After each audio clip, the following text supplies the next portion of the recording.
हे भगवान, क्यों मेरे साथ ही क्यों? एक आलीशान वृद्धाश्रम के सुनसान कोने में एक कोनेदार कुर्सी पर बैठे सूर्यकांत मिश्रा जी आकाश की ओर देखते हुए बुदबुदा रहे थे। उनकी आंखें सूजी हुई थी और होठ कांप रहे थे।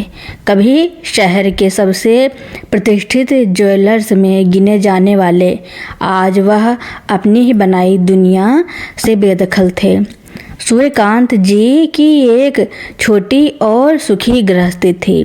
पत्नी निर्मला देवी एक शांत धार्मिक महिला थी और उनका एक ही बेटा था, आदित्य। सूर्यकांत जी ने शून्य से शुरुआत की थी। अपनी लगन, ईमानदारी और मेहनत से उन्होंने मिश्रा ज्वेलर्स को एक बड़ा नाम बना दिया था। उनका सपना था कि उनका बेटा आदित्य उनकी विरासत को संभालेगा और इसे नई ऊंचाइयों तक ले जाएगा। आदित्य भी बचपन से ही होशियार और महत्वाकांक्षी था। उसने मैनेजमेंट की पढ़ाई की और विदेश से डिग्री हासिल करके वापस आया। सूर्यकांत जी ने बेटे को बिजनेस में पूरी छूट दे दी और खुद धार्मिक कार्यों तथा सामाजिक सेवा में अपना समय देने लगे। लेकिन समय के साथ आदित्य की महत्वाकांक्षा लालच में बदल गई। उसने बिजनेस को बढ़ाने के नाम पर कुछ ऐसे लोगों से हाथ मिलाया जो केवल मुनाफे के पीछे भागते थे, नैतिक मूल्यों की परवाह नहीं करते थे। उसने अपने पिता के पुराने और ईमानदार कारीगरों को हटाकर नए, तेज और महंगे कर्मचारियों को नियुक्त किया। सूर्यकांत जी को यह सब पसंद नहीं था। एक शाम उन्होंने आदित्य को बुलाया और कहा, बेटा, ईमानदारी और सादगी हमारे कारोबार की नींव है। इतने बड़े बड़े कर्जे लेकर बिजनेस को एकदम से बढ़ाना खतरे से खाली नहीं है। आदित्य ने आंखें चुराते हुए जवाब दिया, पापा, आपको आज कल के बिजनेस की समझ नहीं है। यह जमाना तेज रफ्तार का है। पुराने ढर्रे पर चलोगे तो पीछे रह जाओगे। आप फिक्र मत करो, मैंने सब संभाल लिया है। आप बस माँ के साथ आराम करो। सूर्यकांत जी चुप हो गए। उन्होंने अपनी पत्नी से कहा, निर्मला, मुझे डर लग रहा है। आदित्य बदल रहा है। उसके व्यवहार में एक अड़ियलपन आ गया है। निर्मला देवी ने उन्हें दिलासा देते हुए कहा, चिंता ना करें, भगवान सब ठीक करेंगे। हो सकता है काम का दबाव हो। समय बीतता गया। आदित्य की पत्नी अनीता एक आधुनिक विचारों वाली महिला थी जो अपने सास ससुर को पुराने ख्यालात का समझते थे। घर में उनकी हर बात को अनसुना कर दिया जाता था। निर्मला देवी घर के कामों में हाथ बटाना चाहती थी, लेकिन अनीता ने उन्हें साफ मना कर दिया। एक दिन निर्मला देवी ने रसोई में जाकर अनीता से कहा, बहू, मैं आज तुम्हारे लिए अपनी स्पेशल लौकी की बर्फ़ी बना देती हूँ। मेरी रेसिपी से बना कर देखना, बहुत अच्छी बनती है। अनीता ने तुरंत मुंह बनाकर कहा, माँ प्लीज, आजकल कोई इतनी चिकनाई वाली चीज़ें नहीं खाता और वैसे भी मुझे आपके पुराने तरीके पसंद नहीं हैं। आप आराम कीजिए, हमने घर में कुक रखा हुआ है। आपको रसोई में आने की ज़रूरत नहीं। निर्मला देवी का मन दुखी हो गया, पर वह चुपचाप लौट आई। धीरे धीरे घर में सूर्यकांत जी और निर्मला देवी की हैसियत महज एक फर्नीचर जैसी रह गई थी, जिसे केवल सजावट के लिए रखा गया हो। एक साल बाद बिजनेस में आदित्य की तेजी और लालच के कारण एक बड़ा नुकसान हो गया। उसने कुछ गलत निवेश किए थे। जो पूरी तरह डूब गए। कंपनी दिवालिया होने की कगार पर पहुंच गई। जब सूर्यकांत जी को यह पता चला तो वह दौड़कर आदित्य के पास गए। बेटा, यह क्या किया?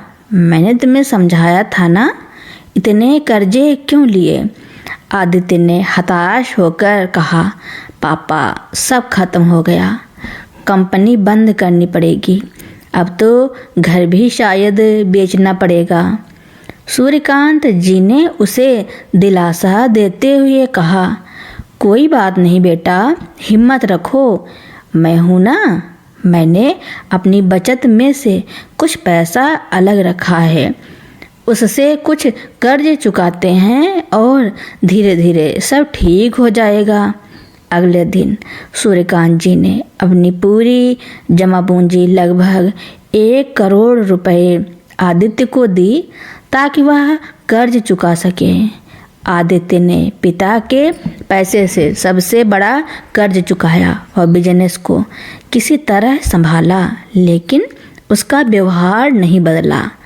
अब तो वह और भी चिड़चिड़ा रहने लगा था। उसे लगता था कि उसके माता पिता उसके लिए बोझ हैं।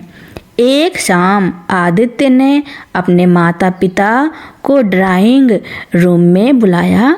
निर्मला देवी के मन में आशा थी कि शायद बेटा उनसे माफ़ी मांगेगा।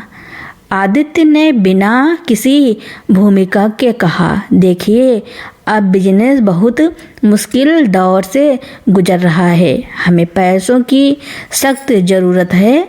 मुझे लगता है आप लोगों को इस घर से चले जाना चाहिए। सूर्यकांत जी को जैसे करंट लगा। आदित्य, तुम यह क्या कह रहे हो? यह घर मैंने बनाया है।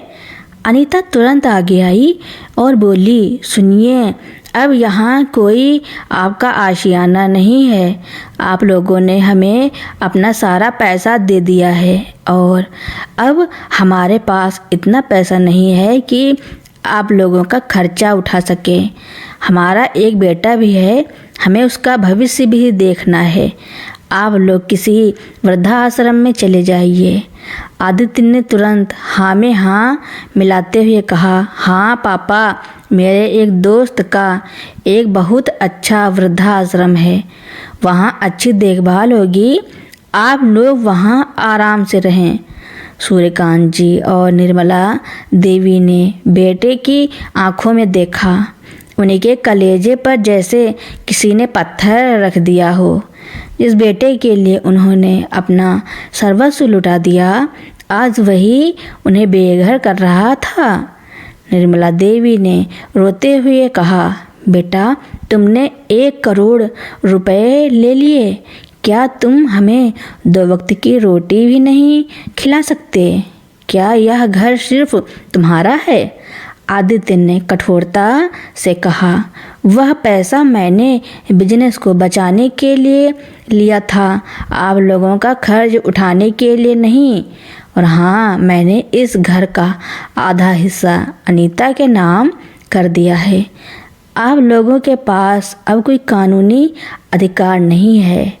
सूर्यकांत जी और निर्मला देवी उस रात रोते रहे। अगले दिन आदित्य और अनीता के बिना किसी पश्चाताप के उन्हें एक साधारण वृद्धाश्रम में छोड़ दिया। सूर्यकांत जी ने केवल अपने साथ एक पुरानी तस्वीर रखी जिसमें पूरा परिवार मुस्कुरा रहा था। वृद्धाश्रम में उनका जीवन बहुत मुश्किल था। निर्मला देवी बीमार रहने लगी और सूर्यकांत जी उनकी देखभाल में ही लगे रहते। उनके पास इलाज के लिए भी ज़्यादा पैसे नहीं थे। उधर आदित्य का बिजनेस फिर भी नहीं चल पाया। वह केवल 1 करोड़ रुपए के सहारे कुछ समय तक टिका रहा, लेकिन उसके तेजी से अमीर बनने के लालच ने उसे फिर से गलत फैसले लेने पर मजबूर कर दिया। 2 साल के भीतर मिश्रा ज्वेलर्स पूरी तरह दिवालिया हो गया। बैंकों ने कर्ज वसूलने के लिए उनका आलीशान घर और ऑफिस सब जब्त कर लिया। आदित्य, अनीता और उनके बेटे को अब एक छोटे से किराए के मकान में रहना पड़ रहा था। आदित्य एक दिन सड़क पर हताश होकर घूम रहा था। तभी उसकी नज़र एक पुराने जर्जर हो चुके वृद्धा आश्रम पर पड़ी। उसे याद आया कि उसके माता पिता को यहीं छोड़ा गया था। मन में एक अजीब सी बेचैनी हुई और वह अंदर चला गया। उसने देखा उसके पिता सूर्यकांत जी एक टूटी हुई बेंच पर बैठे हैं और निर्मला देवी लेटी हुई हैं। उनकी तबीयत बहुत खराब लग रही है। आदित्य ने पास जाकर कांपते स्वर में कहा, पापा। सूर्यकांत जी ने चौंक कर देखा। अपने बेटे को इस हाल में देखकर उन्हें कोई खुशी नहीं हुई, बस एक गहरी उदासी छा गई। आदित्य रोते हुए अपने पिता के पैरों पर गिर पड़ा।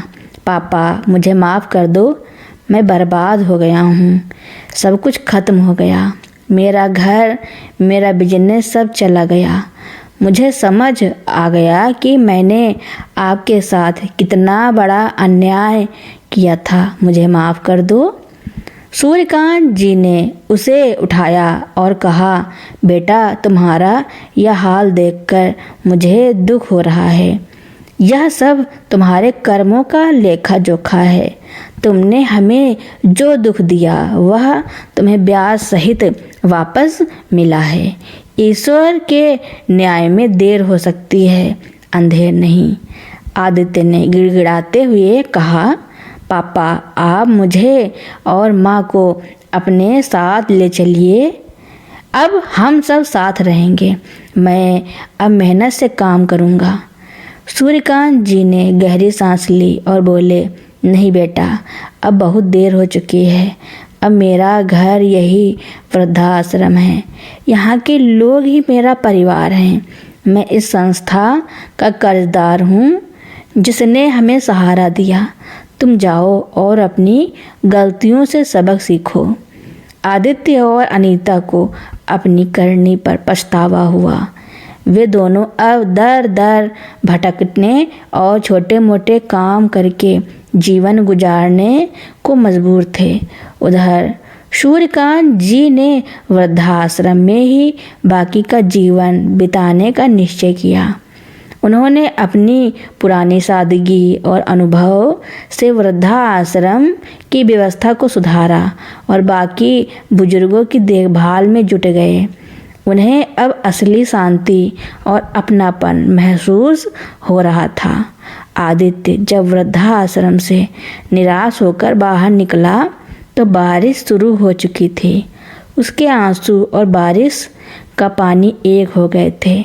वह जानता था कि उसके पिता ने उसे माफ़ करने से इनकार नहीं किया था, बल्कि उन्होंने उसे यह एहसास दिलाया था कि अब उनका जीवन उस आलीशान घर से मुक्त होकर इस आश्रम की सादगी में बस चुका है।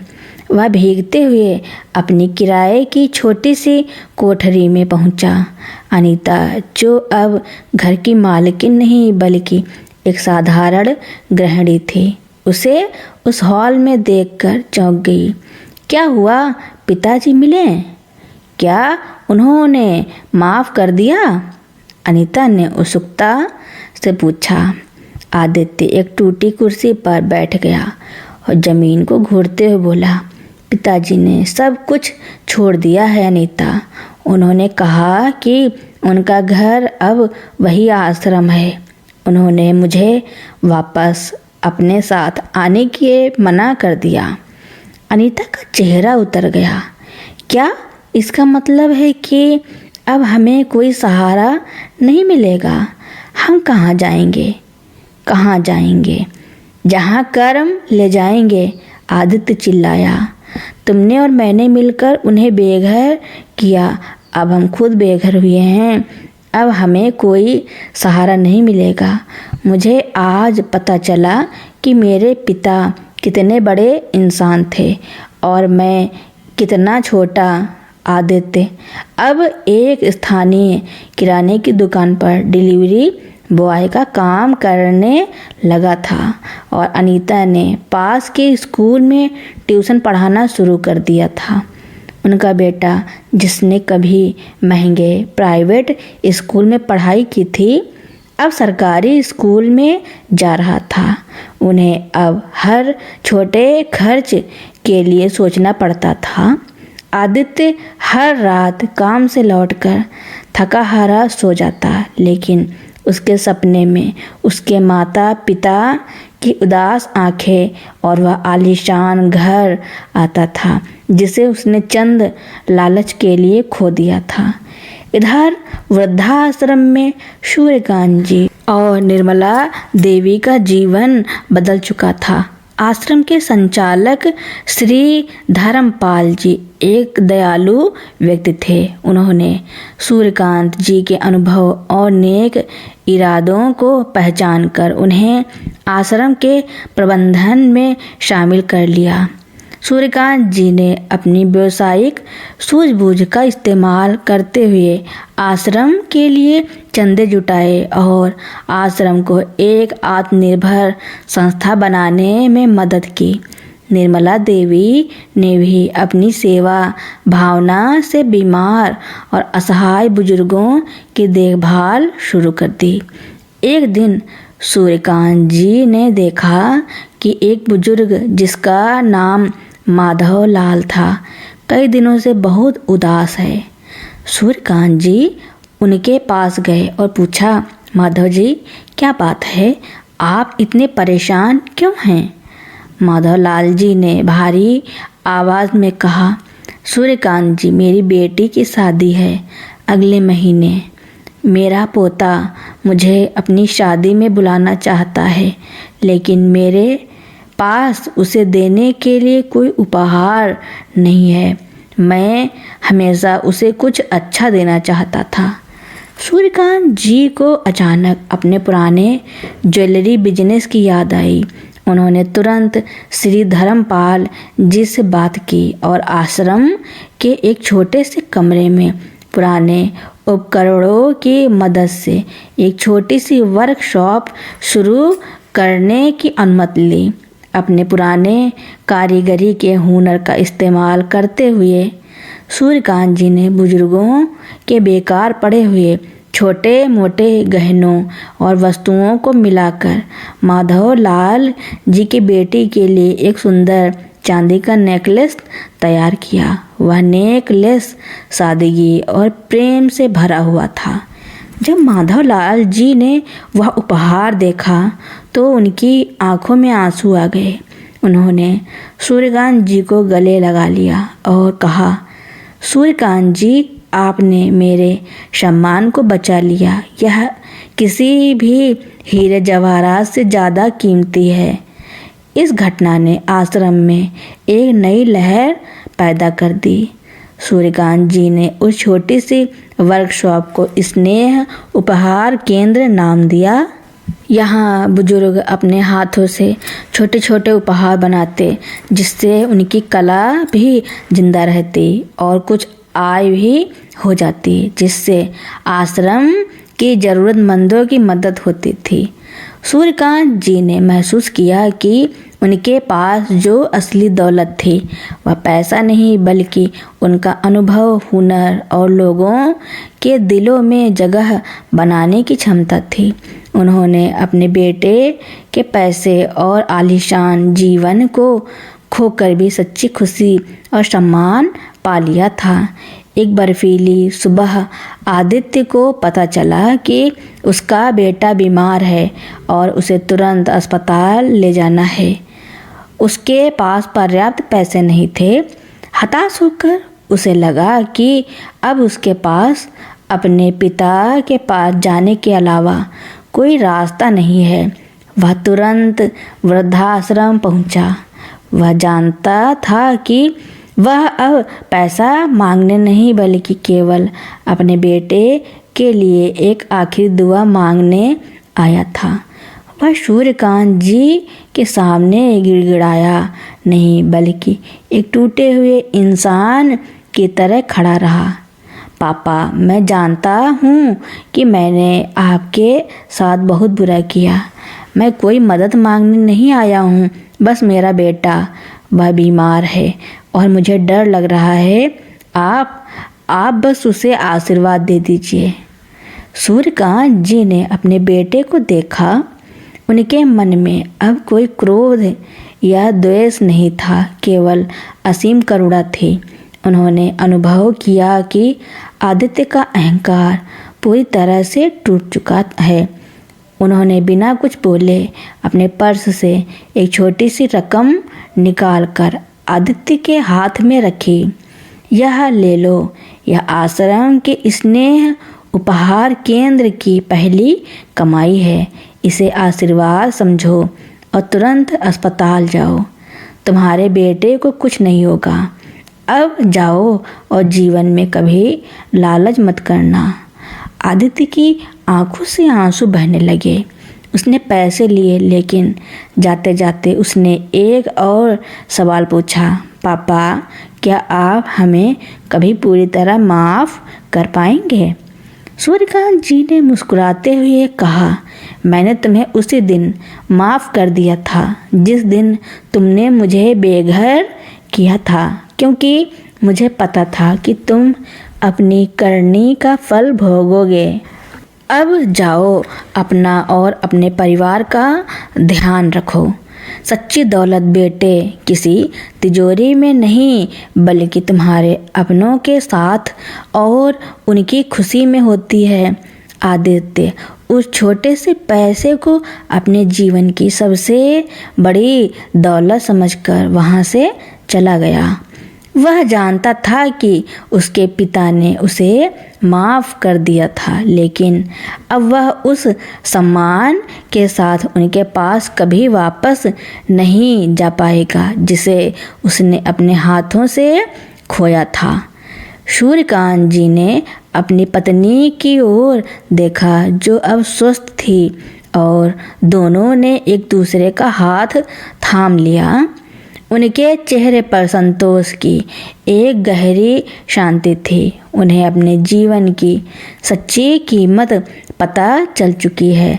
तो दोस्तों, मेरी कहानी सुनने के लिए आपका बहुत बहुत धन्यवाद। ऐसी ही नई नई कहानियाँ सुनने के लिए मेरे चैनल को लाइक, कमेंट, शेयर, सब्सक्राइब एवं बेल आइकन का बटन दबाना ना भूलना, ताकि मेरी नई नई कहानियाँ आप तक पहले ही पहुँचती रहें।